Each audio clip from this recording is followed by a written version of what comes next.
할렐루야. 주님의 이름으로 우리 모든 성도님들을 환영합니다.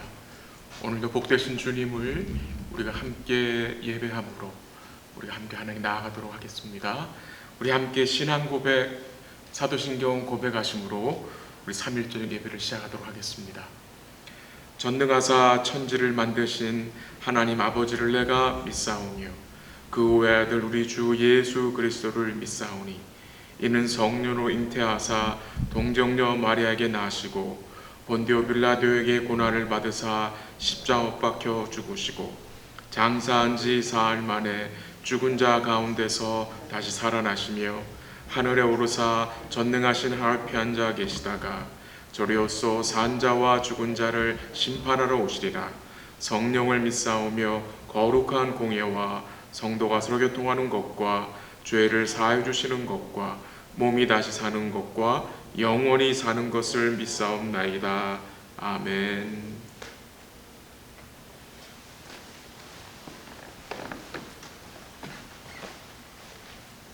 찬송가 294장 하시겠습니다. 294장입니다.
하시겠습니다.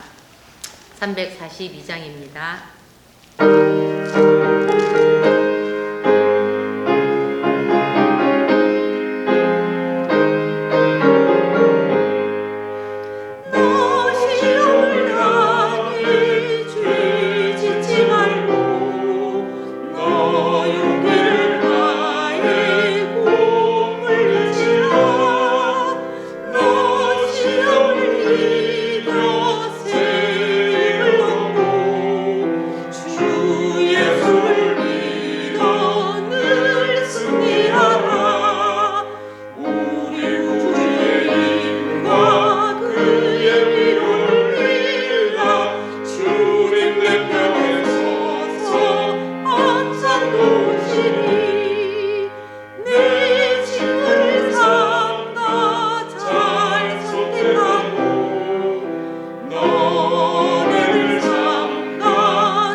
잠시 기도드리겠습니다. 하나님 아버지 감사합니다. 주의 은혜 가운데 또 우리 성도들을 또 하나님 앞으로 인도하심에 감사하고 또 예배의 자리에 나와서 주를 바라보게 하심에 감사합니다. 우리 하나님께서 그 온전한 사랑을 우리 예수님을 통해 보이시고 또 확신하시고 확증하시고 그 사랑을 성령을 통해 알게 하시고 또 우리 마음에 부어주심에 감사합니다. 그 사랑을 알고 그 주의 사랑을 힘입어 살게 하심에 감사합니다. 그 주의 사랑으로 인하여서 또 우리가 다른 지체들을 또한 사랑할 수 있고 또 다른 지체들을 또 우리가 품을 수 있다는 사실을 또 알게 하심에 감사하고 이 주의 사랑이 늘 우리와 함께하기 때문에 우리가 이 땅에 살면서 만나는 여러 가지 어려움과 고통과 아픔 가운데에서도 우리 주의 사랑으로 인해서 우리가 힘을 낼 수 있고 또 넉넉히 이길 수 있다는 사실을 우리로 알게 하시고 믿게 하심에 감사합니다. 우리가 어떤 상황에 처한할지라도 우리 주의 사랑이 우리를 붙잡고 있고 우리를 강권하여 이끌기 때문에 주님이 우리를 돌보시고 있다는 확신 가운데 우리들이 살아갈 수 있도록 주님 도와주시고 인도하여 주시옵소서. 기도하고 소원하는 것은 그 넘치는 그리스도의 사랑을 우리가 더욱 알아갈 수 있도록 도와주시고 그 사랑으로 인해서 우리의 삶이 우리의 마음이 변화되게 하시고 신앙인격, 주님 닮은 신앙인격을 가지고 살아갈 수 있도록 주님 도와주시고 그 주의 사랑으로 인해서 그 은혜로 인해서 우리의 삶이 더욱 하나님의 충만으로 충만해지는 복된 시간들이 될 수 있도록 인도하여 주시옵소서. 오늘도 하나님 앞에 나와서 주를 찬송하며 또 주께 기도하며 또 주의 말씀을 열고 잠시 말씀을 읽고 말씀을 들을 때에 오늘도 주의 은혜를 깨닫게 하시고 우리 주의 주님 되심이 주의 사랑과 은혜를 우리가 깨닫고 또 마음에 담아갈 수 있는 복된 시간으로 주님이 인도하여 주옵소서. 주께서 모든 영광 받으시고 함께한 모든 성도들 마음속에 넘치는 은혜와 평강으로 함께하여 주옵소서. 예수님의 이름으로 기도합니다. 아멘.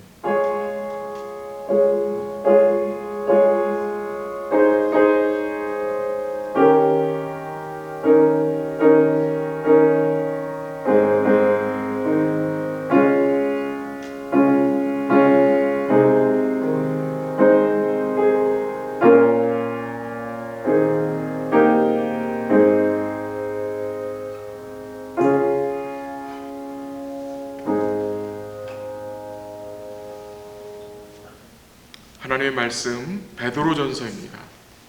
베드로전서 1장 1절 2절 신약성경 377면 베드로전서 1장 1절 2절 저희가 토요 새벽과 오는 주일에는 고린도전서를 좀 마무리하고 이제 수요일서부터 베드로전서가 시작이 돼서 제가 베드로전서를 좀 잠시 소개하도록 하겠습니다. 베드로전서 1장 1절 2절 함께 읽겠습니다. 시작. 예수 그리스도의 사도 베드로는 본도, 갈라디아, 가파도기아, 아시아와 비두니아에 흩어진 나그네 곧 하나님 아버지의 미리 하심을 따라 성령이 거룩하게 하심으로 순종함과 예수 그리스도의 핏부림을 얻기 위하여 택하심을 받은 자들에게 편지하노니 은혜와 평강이 너희에게 더욱 많을지어다. 아멘. 오늘 제가 우리 베드로전서를 조금 소개하도록 하겠습니다. 우리 성도들에게 조금이나마 도움이 되길 원해서 우리 성도들이 베드로전서를 읽고 묵상하고 이해하시는데 조금이나마 도움을 드리고 싶어서 베드로전서를 좀 소개합니다. 베드로전서는 목회 서신입니다. 이 사도 베드로는 흩어진 나그네들, 즉 소아시아의 교회들에게 서신을 보냅니다. 다가올 불시험을 대비하고 믿음의 굳건히 설 것을 격려하기 위해서 보낸 서신입니다. 또한 이 서신은 소아시아에 있는 교회들 뿐만이 아니라 그리스도 안에 있는 우리 모든 성도들에게, 모든 교회들에게 우리 주님이 베드로를 통해서 보내신 말씀인 것을 기억하고 우리가 주의 말씀을 섬세하게 또 읽고 듣고 또 깨닫기를 원합니다. 우리 성도님들은 베드로 하면 무엇이 생각납니까? 베드로. 여러 가지 생각날 수가 있겠죠. 이 베드로는 예수님을 3번 부인한 사람이죠. 그래서 그가 예수를 부인한 사건, 모른다고 맹세한 사건이 기억날 수 있고, 또 우리에게 베드로는 그가 아주 귀한 신앙 고백을 한 것을 우린 기억합니다.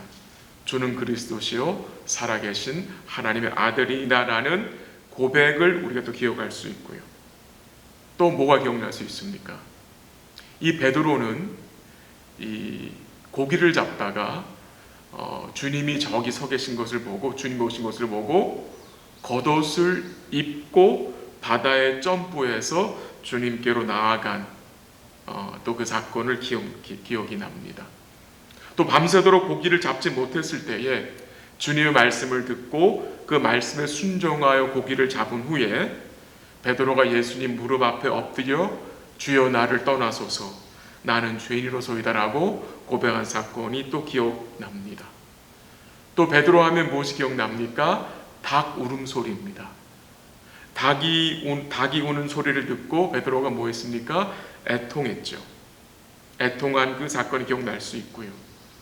또 오순절 성령이 강림했을 때에 베드로가 설교한 그 설교가 기억날 수도 있고, 또 이 베드로는 자신이 예수님의 경호원이라고 착각을 해서 예수님이 잡혀가실 때에 어떻게 했습니까? 칼을 빼서 대제사장의 종 말고의 귀를 또 베어버린 사건이 기억날 수 있습니다. 또 우리가 베드로하면 생각나는 것이 변화산상에서 예수님이 변화된 그 형상을 보고 여기가 좋사오니라고 말한 사건이 또 생각날 수 있습니다. 그 외 복음서에는 이 베드로에 대한 내용이 굉장히 많이 나옵니다. 이 베드로의 삶은, 이 복음서에 나타난 베드로의 삶은 굉장히 드라마틱합니다. 굉장히 드라마틱합니다. 이 베드로는 갈릴리 어부 출신인 것을 우리가 알 수 있습니다. 그래서 그 당시 성전의 제사장들과 성전 맡은 자들과 사두개인들은 베드로를 배우지 못한 자로 여겼습니다. 물론 베드로는 사도 바울과 같이 가말리엘 문화에서 나온 사람은 아닙니다. 그러나 그는 어릴 때부터 율법의 교육을 받고 또 구약 성경을 잘 알고 있었던 자고요. 또 그는 하나님의 은혜로 사도 바울만큼 이 복음의 풍성함을 알고 있던 사도였습니다. 그래서 베드로를 잠시 좀 언급을 했습니다. 이제 오늘 본문 1절 잠시 볼게요. 1절 예수 그리스도의 사도 베드로는 본도, 갈라디아, 갑바도기아, 아시아와 비두니아에 흩어진 나그네라는 말씀이 나옵니다. 1절 말씀에서 우리는 이 서신을 보내는 자와 이 서신을 받는 자가 누구인지 깨닫게 됩니다. 보내는 자는 예수 그리스도의 사도 누굽니까? 베드로입니다. 이 베드로는 성령의 감동하심을 통해서 소아시아 여러 지역에 흩어진 나그네들에게 편지를 보냅니다. 편지. 근데 조금 자세한 내용을 볼까요? 베드로전서 5장 한번 가보세요. 5장 12절 가보세요. 12절 13절 한번 같이 읽을까요? 베드로전서 5장 12절 13절 시작. 내가 신실한 형제로 아는 실루아노로 말미암아 너에게 간단히 써서 권하고 이것이 하나님의 참된 은혜임을 증언하노니 너희는 이 은혜에 굳게 서라. 택하심을 함께 받은 바빌론에 있는 교회가 너희에게 문안하고 내 아들 마가도 그리하느니라. 아멘.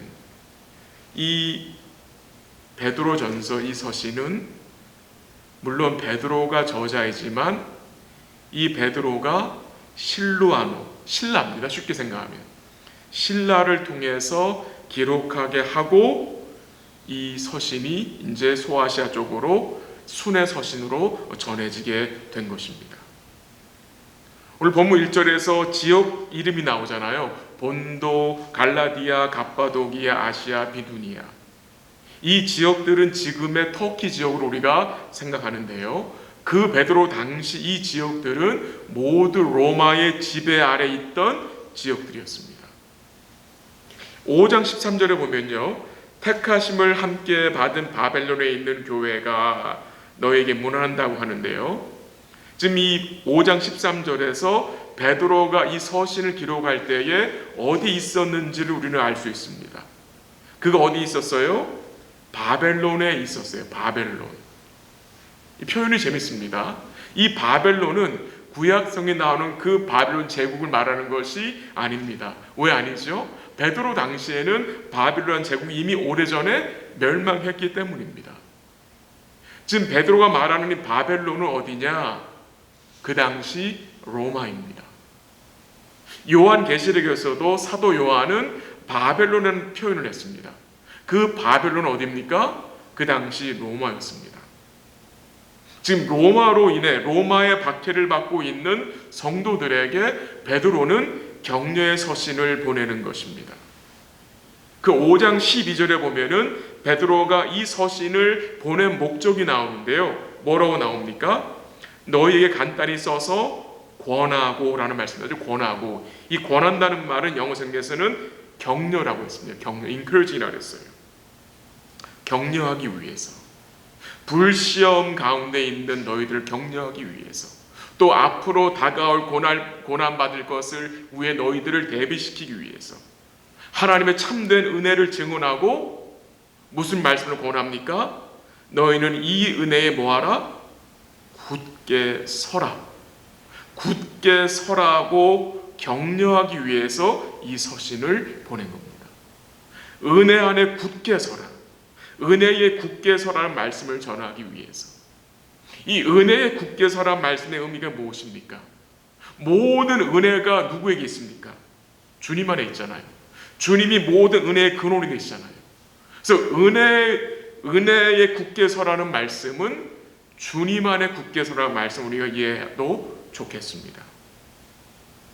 이 사도 베드로가 이 서신을 보낼 당시에는 많은 유대인 성도들과 이 이방인 성도들이 이곳저곳에 작은 공동체를 이루어 흩어져 살았다고 합니다. 이 오순절 성령 강림 시에 여러 지역에 있는 이방인들도 왔지만 또 유대인들도 예루살렘에 왔습니다. 유대인들 절기를 지키러 왔다가 어떻게 됩니까? 베드로를 통해서 뭘 듣습니까? 복음을 듣게 됩니다. 그리고 자기 지역으로 돌아가 복음을 그들이 전했습니다. 그래서 그 흩어진 자들을 통해서 복음이 전해졌고요. 또 놀라운 사실은 그 초대교회에 임한 박해로 인해서 교회가 어떻게 되죠? 성도들이 흩어집니다. 그 흩어진 것을 통해서 어떻게 됩니까? 복음이 선포되어졌습니다. 이 흩어진이라는 단어가 원래 이 디아스포라라는 단어잖아요. 디아스포라. 흩어진. 예루살렘 밖에 있는 유대인들을 디아스포라 하는데 이 베드로전서 전체적인 맥락에서 이 흩어진 나그네는 유대인 성도들만을 말하는 것이 아니라 천국을 바라보는 모든 믿는 성도들을 말하는 것입니다. 흩어진 나그네는 천국을 바라보는 모든 성도들을 말하는 것입니다. 로마의 박해로 인해서 성도들이 흩어집니다. 낯선 땅으로 흩어지게 되었지만 거기는 하나님의 놀라운 섭리가 있었습니다. 어떤 섭리입니까? 이 성도들이 흩어짐으로 인해서 여러 지역에 뭐가 선포됩니까? 주의 복음이 선포되는 것입니다. 살던 곳에서 떠나야 하는 현실, 박해로 인해서 그 살던 곳을 떠나야 하는 그 흩어져야 하는 현실은 힘들고 마음 아프고 괴로운 일입니다. 이리저리 옮겨 다니며 살아가는 것은 매우 불편하고 어려운 일입니다. 근데 이 흩어짐을 통해서 하나님은 주의 복음을 여러 지역에 뭐 하겠습니까? 선포하게 하시고 믿는 자들을 구원하셨다는 사실입니다. 오늘 본문 1절 다시 한번 가보세요. 그래서 1절 마지막 부분에 흩어진 나그네라는 말씀이 나오는데요. 이 흩어진 나그네라는 말씀이 약간은 좀 불쌍해 보이는 것 같이 느낄 수가 있어요. 참 불쌍하다. 절대로 그렇게 생각하지 않으셔도 될 것 같아요. 왜? 이 흩어진 나그네는 분명한 영적인 정체성과 또 그들이 누구에게 속해 있는지를 분명히 아는 자들입니다. 이들이 흩어져 있지만 주님이 그들과 함께 하시고 그 흩어진 것에는 주의 목적이 있기 때문입니다. 그럼 이 흩어진 나그네들의 영적 정체성은 여러분 어떤 것들입니까?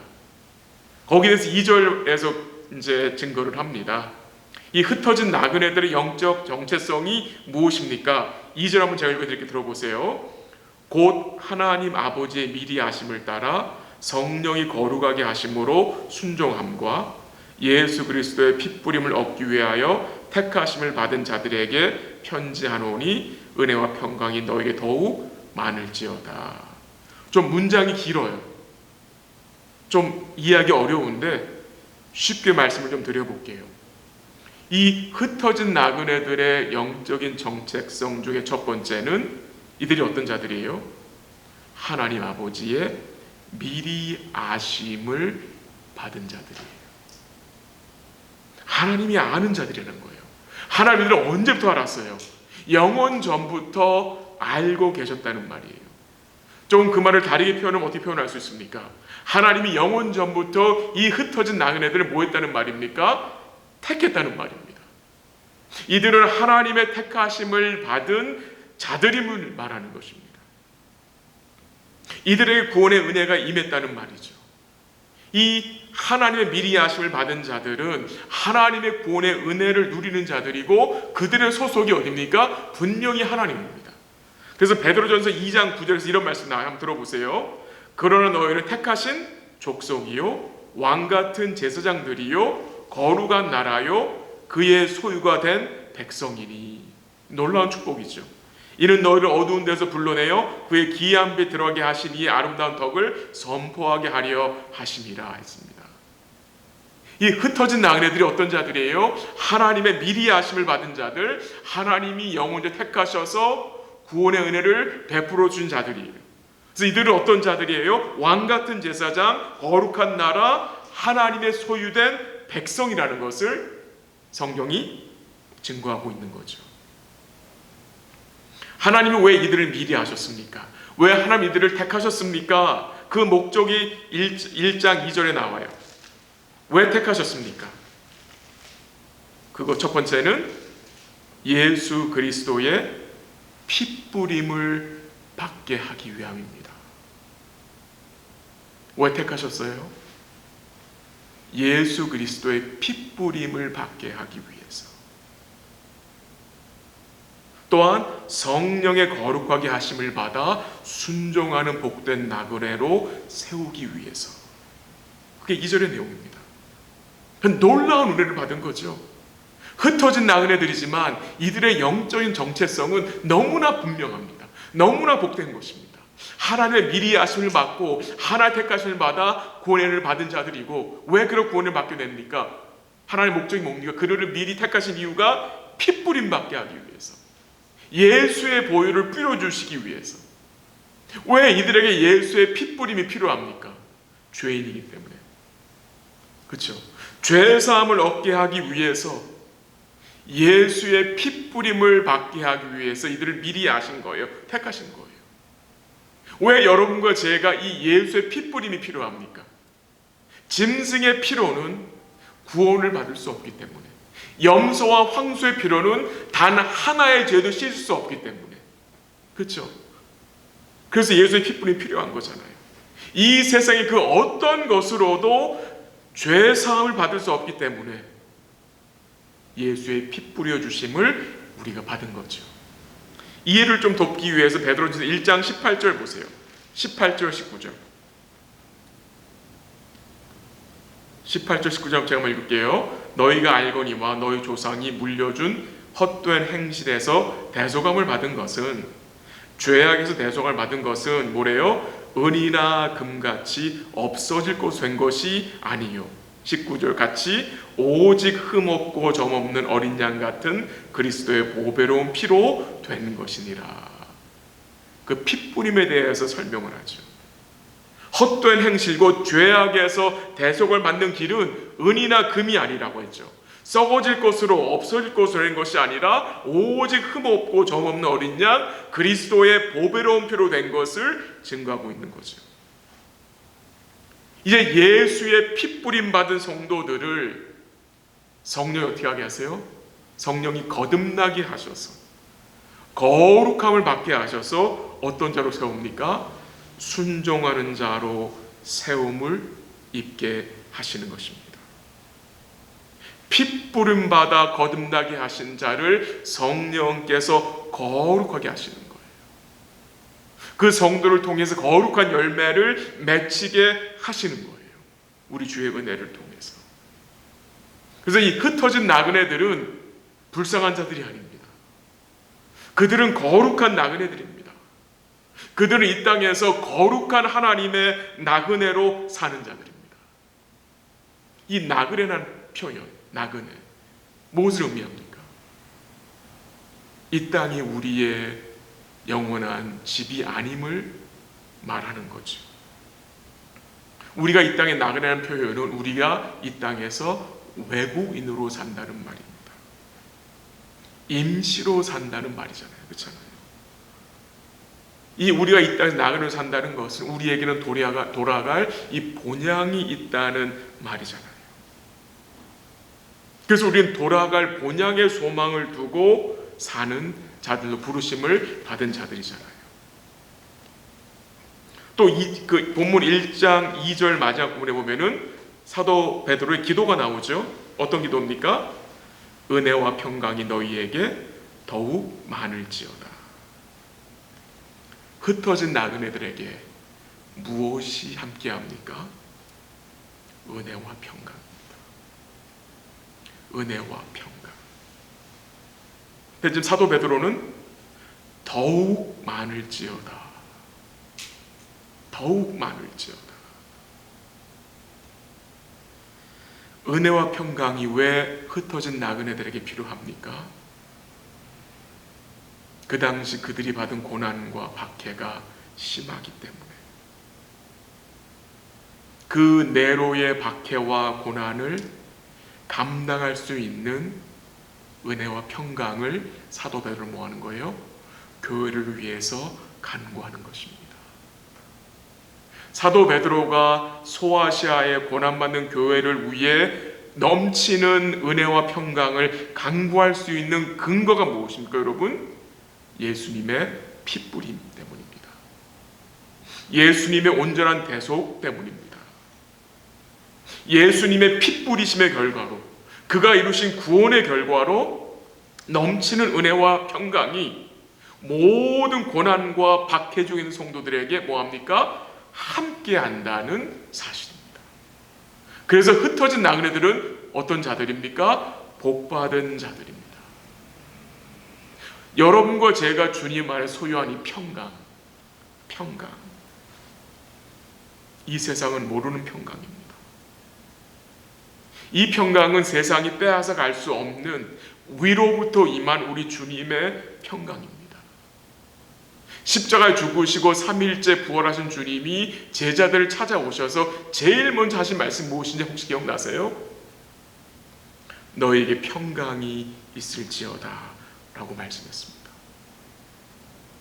우리 사랑하는 성도님들은 주님의 은혜를 소유한 자이지만 그 주의 은혜로 인하여 뭘 소유한 자입니까?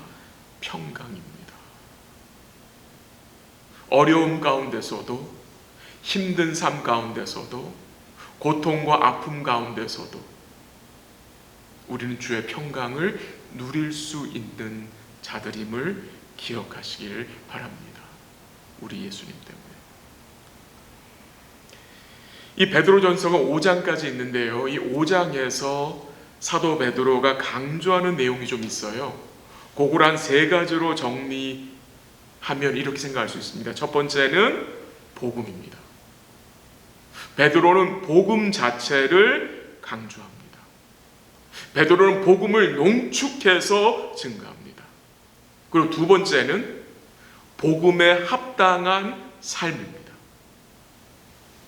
복음을 강조하고 그 복음을 믿는 자들이 어떤 삶을 살아야 하는지를 사도 베드로는 증거했습니다. 그럼 마지막으로 세 번째 강조되는 내용은 복음으로 인해 고난받는 성도들이 주를 생각함으로 인내해야 할 것을 강조했습니다. 우리 사랑하는 성도들이 베드로전서를 읽고 묵상하실 때에 요 세 가지 주제를 꼭 기억하면 좋겠어요. 복음. 오늘 1장에서 복음이 어떻게 증거됐느냐, 오늘 1장에서 복음에 합당한 삶이 어떤 모습으로 드러났느냐, 세 번째는 복음으로 인해 고난받는 성도들이 어떤 마음의 자세를 가지고 살아야 하느냐, 이런 내용들, 이런 주제들을 염두에 두시고 읽으시면 이 베드로전서를 이해하는 데 큰 도움이 될 것 같아요. 사도 베드로는 흩어진 나그네들, 곧 주를 믿는 성도들에게 복음을 명확하게 선포했습니다. 복음이 무엇입니까? 복음은 하나님이 약속하신 구원을 예수님이 이루시고 성령을 통해서 우리로 알게 하시고 믿게 하신 것입니다. 복음의 내용들이 여러 차례 반복돼서 나옵니다. 한 절 읽어볼까요? 2장 24절. 베드로전서 2장 24절 한번 제가 읽어드릴게요. 친히 나무에 달려 그 몸으로 우리 죄를 담당하셨으니 이는 우리로 죄에 대하여 죽고 의에 대하여 살게 하려 하심이라. 그가 채찍에 맞음으로 너희는 나음을 얻었나니. 아멘. 복음이죠. 여러분, 과거의 베드로가 어땠습니까? 예수님이 십자가를 지고 십자가 죽으러 간다고 하실 때에 베드로가 어떻게 했어요? 주여 그리마옵소서. 그 이런 일이 절대로 주에게 임하지 않는다고, 가지 말라고 예수님을 책망했던 베드로입니다. 근데 그런 베드로가 서신을 쓰면서 복음을 명확하게 증거하고 있습니다. 주의 은혜로 성령의 역사하심을 통해서 이 베드로가 복음을 분명하게 이해하고 있고 그 의미와 그 필요성을 교회에 전하고 있는 것입니다. 두 번째로 사도 베드로가 이 흩어진 나그네들, 소아시아 교회에게 전하는 메시지는 복음에 합당한 삶입니다. 다른 말로 좀 표현하면 거룩하라는 말입니다. 거룩. 이 복음에 합당한 삶을 제가 좀 설명을 드릴게요. 베드로전 전서에 나온 것을. 이 복음에 합당한 삶은 복음이 삶 속에서 재현되고 표현되고 드러나는 것입니다. 이 1장도 5장 그 내용 나온 이 복음에 합당한 삶이 어떤 것인지를 제가 좀 읽어드릴게요. 그냥 제가 좀 요약해서 읽어드릴게요. 한번 들어보세요. 이렇습니다. 너희 마음에 허리를 동이고 근신하라. 은혜를 온전히 바랄지어다. 마음으로 뜨겁게 서로 사랑하라. 모든 비방하는 말을 버리라. 순전하고 신령한 것을 사모하라. 육체의 정욕을 제거하라. 하나님을 두려워하며 왕을 존대하라. 부당하게 고난을 받아도 하나님을 생각함으로 슬픔을 참으라. 의를 위하여 선을 행함으로 고난을 받으라. 선한 양심을 가지라.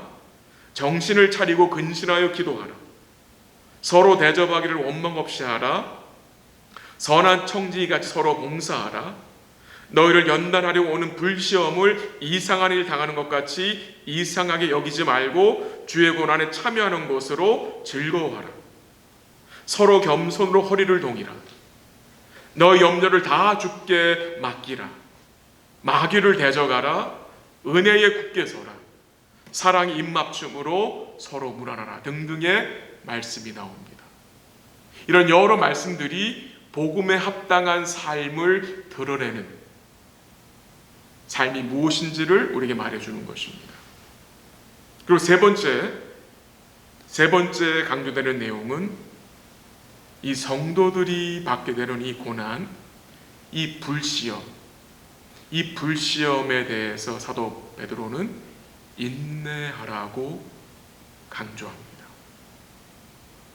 성도가 받는 고난, 연단하는 불시험을 당하는 자세를 사도 베드로는 강조합니다. 한번 같이 가볼까요? 4장 12절 13절입니다. 4장 12절 13절.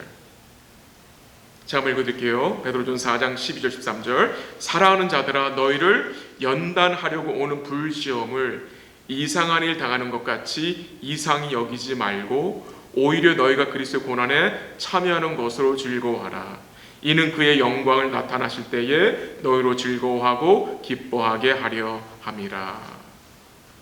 그 12절과 13절에 고난 곧 불시험을 당하는 성도들의 자세가 나타납니다. 첫 번째 무엇입니까? 우리에게 오는 불시험을 어떻게 하래요? 이상하게 생각하지 말라라고 합니다. 이상하게 여기지 말라고 합니다. 무슨 말입니까? 성도에게 있어 불시험은, 흩어진 나그네들에게 있어 고난은 일상이라는 말입니다. 일상. 성도의 삶에 반복적으로 일어나는 일임을 말합니다. 이상히 여기지 말래요. 불시험을 이상히 여기지 말래요. 그 말은 원래 그런 거라는 거예요. 원래 그런 거래요. 불시험이 오는 것이 지극히 뭐란 말입니까? 정상이라는 말입니다. 그게 성도가 취할 자세라는 말입니다. 왜 또 고난이 왔나? 왜 또 불시험이 왔나라고 이상히 여기지 말고 뭐라는 거예요? 받아들이라는 거예요. 받아들이는. 불시험과 고난은 이 흩어진 나그네들이 걸어가는 여정의 일부라는 거예요. 이 믿음의 나그네들이 걸어가는 여정에 포함된 코스가 불시험 코스고 고난 코스라는 거예요. 당연하게 받아들이는 거예요. 그렇게 여기라는 거예요. 아, 또 왔구나. 받아들이라는 말씀이죠. 또 다른 자세는 이 불시험에 대해서, 고난에 대해서 영원한 영광의 관점으로 생각하라고 격려합니다. 5장 10절 보세요. 5장 10절. 5장 10절 11절 한번 이번에 같이 읽어볼까요? 시작. 모든 은혜의 하나님 곧 그리스도 안에서 너희를 부르사 자기의 영원한 영광에 들어가게 하신 이가 잠깐 고난을 당한 너희를 친히 온전하게 하시며 굳건하게 하시며 강하게 하시며 털을 견고하게 하시리라. 권능이 세세 무궁하도록 그에게 있을지어다. 아멘. 굉장히 귀한 말씀입니다. 이 5장 10절과 11절에서 뭐가 증거됩니까? 모든 은혜의 하나님이 예수님을 통해서 우리를 어디에 들어가게 하신다고요? 자기의 영원한 영광에. 자기의 영원한 영광에. 그럼 거기 어디겠습니까? 천국이죠. 천국에 들어가게 하실 것인데, 이 믿음의 나그네들이, 이 흩어진 나그네들이 이 땅에서 뭐 한대요? 잠깐 고난을 당한다고 말씀하십니다. 영원한 영광에 들어가게 하실 그 이가 이 땅에 있는 그 믿음의 나그네들도 잠깐 고난을 받게 허락하신다는 것입니다. 그 재밌는 표현입니다. 그 10절에 영원한 영광이란 표현이 나오죠. 영원한 영광과 대조되는 표현이 있어요. 뭐예요? 잠깐 고난. 영원함과 잠깐이 대조가 되죠. 그렇죠? 그리고 영광과 고난이 대조가 됩니다. 영원한 영광으로 부르신 하나님이 우리로 이 땅에 살게 하실 때에 잠깐 고난을 받게 하시는데, 잠깐 고난을 받게 하실 때에, 잠깐 불시험을 만나게 하실 때에 우리로 홀로 받게 하시는 것이 아니라 그 은혜의 주님이 함께 하셔서 친히 우리를 어떻게 하신대요? 어떻게 하신대요? 온전하게 하시며 굳건하게 하시며 강하게 하시며 터를 견고하게 하신다고 약속을 하셨어요. 이것을 믿는 거예요. 잠깐 고난을 받는 성도들, 잠깐 불시험을 만난 성도들을 그냥 놔두시는 것이 아니라 하나님이 친히 그들을 온전하게 하시며 굳건하게 하시며 강하게 하시며 견고하게 하신다고 말씀하셨어요. 그것이 가능한 이유가 무엇입니까? 어떻게 그게 가능합니까? 바로 11절 말씀입니다. 권능이 누구에게 있어요? 세세 무궁하도록 그에게 있기 때문입니다. 권능이, 하늘과 땅의 모든 권능이 주께 있기 때문에 그 주님이 잠깐 고난받는 흩어진 나그네들을 어떻게 한대요? 온전케 하시며 강하게 하시며 굳건하게 하시며 견고하게 하신다는 말씀이에요. 그래서 영원한 관점으로 생각하고 불시험을 일상으로 받아들이라고 권면하는 이유는 그 불시험을 통해서 주님이 우리를 친히 온전하게 하시고 강하게 하시고 굳건하게 하시고 견고하게 세우실 거기 때문에 우리의 영혼을 그 미쁘신 주님께 뭐라는 거예요? 맡기라는 그 말씀입니다. 여러분 고통 중에 있을 때에 여러분 혼자가 아닙니다. 주님이 친히 함께 계셔서 강하게 하시고 견고하고 온전하게 세우시는 거예요. 말씀을 정리해 봅니다. 우리 사랑하는 성도 여러분, 우리가 어떤 자들입니까? 우리가 흩어진 나그네, 믿음의 나그네들이지만 여러분 우리의 영적인 정체성이 어떤 것입니까? 하나님의 미리 아심을 받은 자들, 하나님 택하심을 받은 자들 아닙니까? 예수님의 보배로운 핏뿌림을 받은 자들 아닙니까? 죄사함 받은 자들 아닙니까?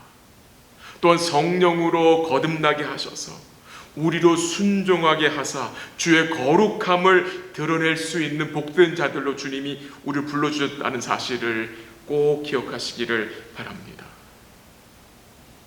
그런 복음에 합당한 삶을 살아갈 수 있도록 우리 사랑하는 성도들과 제가 복음을 어떻게 해야 합니까? 더욱 굳게 붙들어야 하고 이 복음의 풍성함을 계속해서 풍성히 깨달아가야 우리가 삶 속에서 복음을 재현할 수 있고 드러낼 수 있고 표현할 수 있는 것입니다. 베드로전서 1장 한번 가봅니다. 1장 21절 1장 21절 한번 읽어드릴게요. 너희는 그를 죽은 자 가운데 살리시고 영광을 주신 하나님을 그리스도로 말미암아 믿는 자니 너희 믿음과 소망이 누구에게 있게 하셨다고요? 하나님께 있게 하셨다. 이게 너무나 감사한 거예요. 하나님이 은혜를 주셔서 예수를 우리의 믿음과 소망을 하나님께 두게 하셨다는 거예요. 하나님께. 우리의 믿음의 대상과 소망의 대상이 하나님께. 이래 소망이 있는 거 아닙니까 여러분? 베드로 당시 흩어진 나그네들, 로마의 박해를 받고 네로의 박해를 받게 될 이 흩어진 나그네들에게 무엇이 소망이 되겠습니까? 이 폭군 네로의 핍박으로 인해서 성도들이 여러 지역으로 흩어져야 하는데 그 고통 중에 무엇이 그들에게 소망이 되겠습니까? 우리 주님입니다. 흩어져 살아야 되겠지만 분명한 사실이 무엇입니까? 여전히 하나님의 은혜와 긍휼이, 하나님의 평강이 지속적으로 그들과 함께 했다는 사실입니다. 함께 하신다는 사실입니다. 세세토록 능력 있는 주님께서 그들을 온전하게 하시고 강하게 하시고 그들의 털을 견고하게 하심으로 이들로 뭐를 바라보게 하신다는 거예요? 자기의 영원한 영광을 바라보게 하신다는 거예요. 그 현실이 바로 여러분 저의 현실인 것입니다. 지금 우리가 당면한 현실 어떤 현실입니까? 이 코로나 사태로 인해 여러 가지가 중단된 상황입니다. 또 이 코로나 사태로 인해서 어제 노예가 있었어요. 여러 교회가 너무나 힘들어하고 여러 목사님들 참 어려운 가운데 계세요. 그러나 하나님은 이 코로나 사태를 통해서 우리를 그냥 홀로 두시는 것이 아니라 우리를 더욱 주님께 믿음과 소망을 두게 하시고요, 흔들리지 않게 하신다는 사실을 여러분 기억하시고, 중요한 것은 무엇입니까? 이런 상황 속에서 우리의 믿음이 흔들리지 않는 것입니다. 이 코로나 상황으로 인해서 우리의 중심이 흔들리지 않는 것입니다. 우리가 믿음의 나그네들로, 우리가 거룩한 나그네들로 어떤 마음의 자세를 가지고 어떤 관점을 가지고 살아야 할지를 우리가 베드로 전서를 통해서 함께 고민하고 말씀 가운데 기도 내용을 찾고 간구하면 좋겠습니다. 우리 성도님 자신들에게 한번 여쭈면 좋겠어요. 우리 성도님들이 지난 3개월 동안 이 코로나 사태로 인해서 영적으로 얻은 것이 있습니까? 혹시 영적으로 손해본 것이 있습니까? 여러분 자신에게 물어보시길 바랍니다. 그리고 베드로 사도가 증거한 것처럼 마음의 허리를 동이고 우리 함께 근신하면 좋겠습니다. 주님의 부르심의 목적이 무엇인지 기억하고 근신하여 기도하고 계속해서 순전하고 신령한 저신 주의 말씀을 사모함으로 계속해서 저와 우리 사랑하는 성도들이 구원에 자라가고 우리의 영원하고 확실한 소망이신 주님을 굳게 붙들기를 바랍니다. 남은 주간도 이 땅에서 만나는 여러 가지 일들 가운데 주의 지속적인 은혜와 긍휼이 함께함을 믿고 주의 평강을 누리시고 미쁘신 주님을 찬송하고 우리 삶을 통해서 그리스도의 피 뿌려주신 그 은혜와 그 사랑이, 그 긍휼이 우리를 통해서 이 땅에 전해지고 드러나는 복된 삶을 사시기를 주님의 이름으로 간절히 기도합니다. 기도하겠습니다.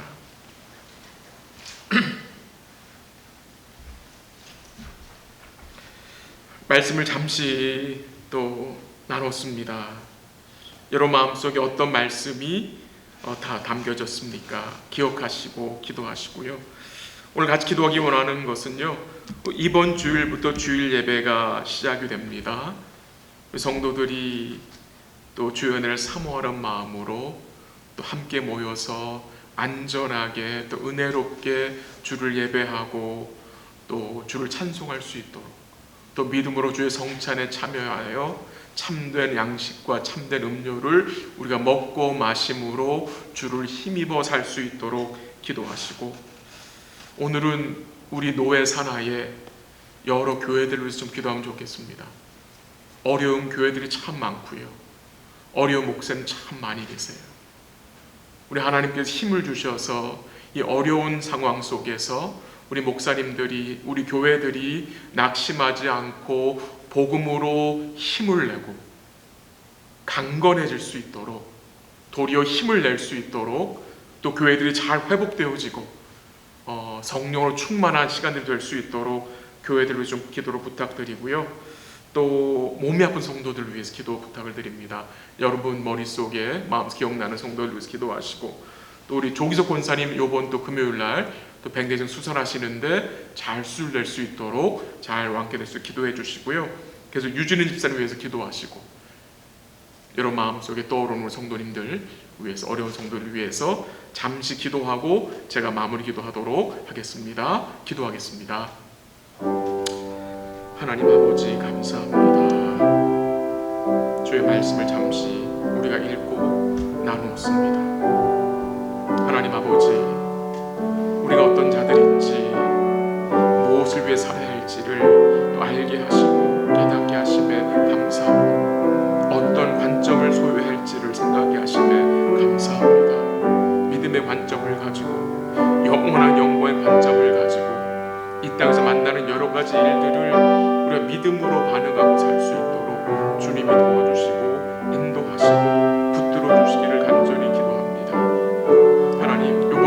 예배가 재개됩니다. KM과 EM 예배를 지켜주시고 우리 자녀들과 성도들이 함께하여 안전하게 또한 은혜롭게 예배드릴 수 있도록 주님을 찬양할 수 있도록 도와주시기를 기도하고, 또 주의 성찬에 믿음으로 참여하여 참된 양식과 참된 음료 대신 주님을 먹고 마심으로 힘을 얻을 수 있도록 우리가 변화될 수 있도록 도와주시옵소서. 주의 여러 교회들이 힘든 가운데 있습니다. 교회들을 주님이 지켜주시고 붙들어 주시고 또 주의 종들을 붙들어 주셔서 힘을 낼 수 있도록 주님 도와주시옵소서. 필요한 것들을 공급해 주시기를 기도합니다. 낙심하지 않도록 도우시고 복음 선포하게 하시고 복음으로 교회가 회복되어지고 참된 부흥이 있을 수 있도록 주님 도와주시고 영적 유익이 있을 수 있도록 주님 도와주시옵소서. 우리 성도들 중에 아프고 어려움 받는 성도들을 기억하여 하시고 또 수술 앞둔 성도들이 있습니다. 주님 기억하셔서 은혜가도 회복되어질 수 있도록 주님 도와주시고 어려울 때에 더욱 주를 바라보고 주의 강건하심을 찬양할 수 있도록 주님 도와주시고 힘들 때 더욱 주님 붙잡고 주께 소망될 수 있도록 하나님 역사하옵소서. 감사합니다. 예수님의 이름으로 기도합니다. 아멘. 하나님 아버지 감사합니다. 너 말씀을 잠시 읽고 또한 나누었습니다. 또 우리의 이 영적 정체성을 다시 리마인드 시켜주심에 감사합니다. 우리를 흩어진 나그네로, 믿음의 나그네로, 또 거룩한 나그네로 불러주심에 감사합니다. 우리의 영적 현실이 무엇인지 또 깨닫게 하심에 감사합니다. 우리를 택하여 주시고 예수님의 핏부림 받게 하심에 감사하고 성령의 거듭나게 하심을 통해서 이제 우리가 하나님께 순종할 수 있는 복된 자들로 세워주심에 감사합니다. 우리의 삶이 복음에 합당한 삶이 될 수 있도록 마음의 허리를 동이고 근신하여 기도하게 하시고 순전하고 신령한 저신 주의 말씀을 사모하게 하셔서 우리 모두가 구원에 자라가게 하시고 우리 영원하신 확실한 소망이신 주님께 소망 두고 살 수 있도록 주님 도와주시고 인도하여 주시옵소서. 우리가 이 땅에 살면서 만나는 여러 가지 모든 일 가운데 주님의 개입하심과 주님의 인도하심이 있음을 믿고 우리 주님 의지하고 자기의 영원한 영광을 인도하신 주님을 우리가 의뢰하고 우리 영혼을 주께 맡기고 살아가는 복된 삶이 될 수 있도록 주님 도와주시고 인도하여 주옵소서. 이번 주일서부터 주일 예배를 시작합니다. 우리 KM과 EM 예배를 주님이 지켜주시고 모든 절차와 준비를 주님이 은혜 가운데 준비시켜 주셔서 우리 함께 모여 은혜롭게 주를 찬양하고 안전하게 또 우리가 예배 드릴 수 있도록 주님 도와주시고 인도하시고 또 주의 성찬에 믿음으로 참여하여 참된 음식과 참된 음료 대신 우리 주님을 먹고 마실 수 있도록 주님 도와주시고 우리 주님을 위해 우리 성도들이 힘을 낼 수 있도록 주님 역사하여 주시옵소서. 우리 노에 속한 우리 교회들을 주님이 지켜주시고 붙들어 주시고 이 코로나 사태로 여러 교회들이 어려운 가운데 있고 힘든 가운데 있지만 주님께서 감당할 수 있는 힘을 더하시고 어려울 때 더욱 복음을 신실하게 선포하고 주의 백성들이 말씀으로 부흥하는 영혼이 새롭게 되는 복된 역사를 있게 하시고 각 교회들마다 필요한 것들 주님께서 은혜 가운데 공급해 주시기를 또한 간절히 기도합니다. 우리 사랑하는 성도들을 주의 손에 맡기고 또 수술을 앞둔 성도들이 있습니다. 주께서 그들을 위로하시고 병상 중에 함께 하신 주님을 의뢰하고 오히려 약할 때에 주의 강함을 경험하며 은혜 가운데 잘 치료되고 수술되어질 수 있도록 주님 도와주시고 인도하시고 역사하여 주시옵소서. 남은 주간도 주의 은혜로 살게 하시고 우리 삶 속에 주님으로 인해서 더욱 풍성한 은혜와 평강을 누릴 수 있도록 주님 역사하여 주시옵소서. 감사하며 예수님의 이름으로 기도합니다. 아멘. 우리 함께 찬양하겠습니다. 찬양 드립니다. 310장입니다. 310장. 하나님의 은혜로 310장.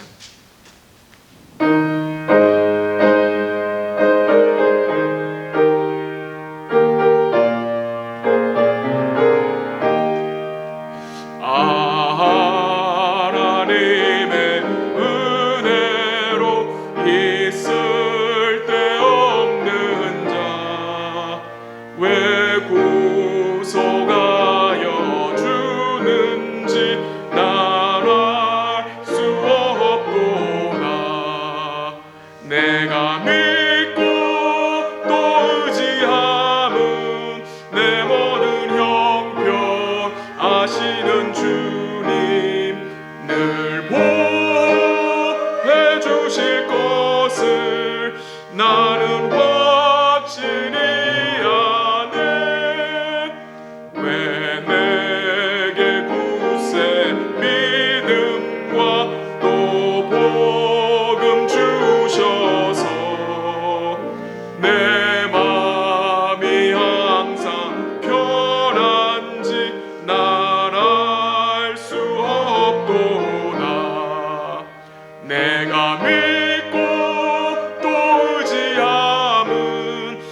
하시는 주님 늘 보호해 주실 것을 나는 확실히 아네. 왜 내게 성령 주셔서 내 마음 감동해. 주 예수 믿게 하는지 날 알 수 없도다.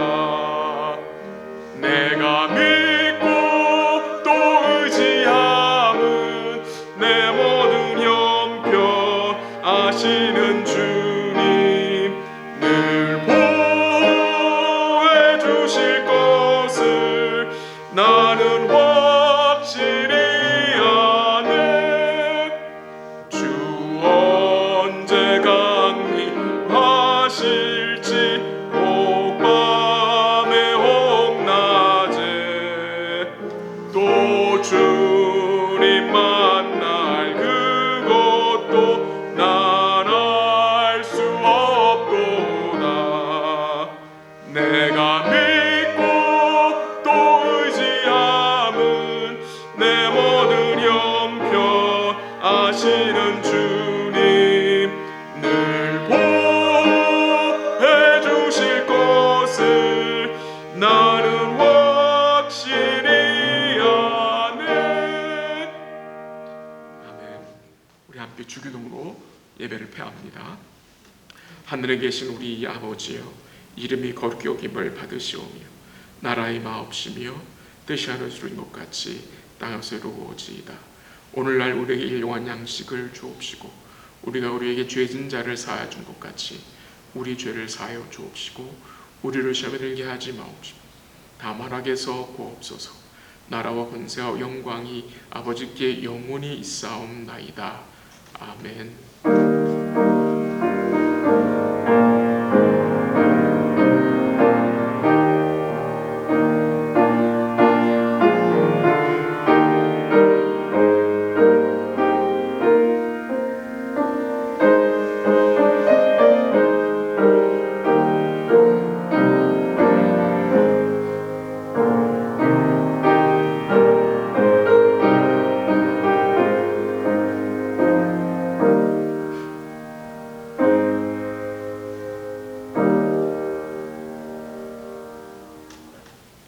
예배를 마쳤습니다.